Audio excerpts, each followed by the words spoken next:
भारत में किसानों की आत्महत्या एक दुखद सच्चाई है। इसमें कोई भी दो राय नहीं है कि तमाम वादों और दावों के बाद भी आत्महत्या का ग्राफ बढ़ता ही जा रहा है। राष्ट्रीय अपराध ब्यूरो के आंकड़ों से पता लगता है कि 1994 और 2018 के बीच 35,03,802 किसानों ने आत्महत्या की है, जिनमें 85% पुरुष हैं। वहीं इस रिपोर्ट में 50,188 महिला किसानों के आत्महत्या करने का जिक्र है। इन्हीं बातों को देखते हुए आज मकाम किसान अधिकार मंच द्वारा महिला किसान और आत्महत्या विषय पर प्रेस कॉन्फ्रेंस का आयोजन किया गया, जिसमें बताया गया कि इन आत्महत्याओं के पीछे क्या कारण है। ज्यादातर पीड़ित परिवारों ने बताया कि अनियमित मौसम की स्थिति, परिवार के मुद्दों, ऋण बोझ और समय समय पर सरकारी नीतियों में दुखद बदलाव ने ही किसानों को आत्महत्या करने के लिए मजबूर कर रखा है। ये है मकाम किसान अधिकार की प्रमुख सिफारिशें। पहला, हर सरकार को महाराष्ट्र सरकार की GR योजना को लागू करना चाहिए। दूसरा, आत्महत्या प्रभावित पीड़ित महिलाओं के लिए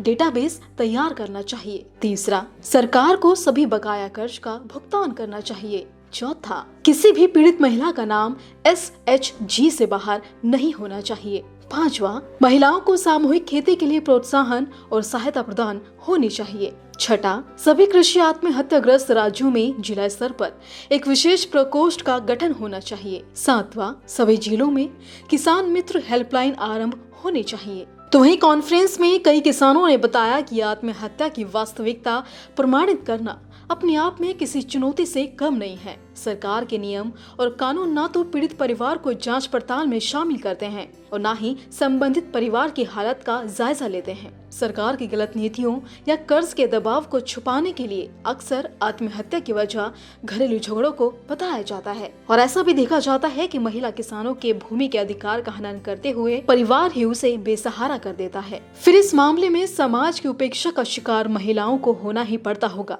ये कहने की जरूरत नहीं है। तो वही विधवा महिलाओं की चुनौतियां एक सागर की तरह गहरी हैं। अक्सर वो यौन हिंसा और शोषण का शिकार होती हैं। पति के गुजरने के बाद निसंदेह बच्चों की शिक्षा और भरण पोषण का भार भी उन्हीं के जिम्मे आता है। मानसिक दबाव और उनके स्वास्थ्य को खराब करते हुए कमजोर बनता चला जाता है। इसी तरह की अन्य खबरों के लिए जुड़े रहिए कृषि जागरण के साथ। चैनल को लाइक करें, सब्सक्राइब करें और वीडियोस को शेयर करें।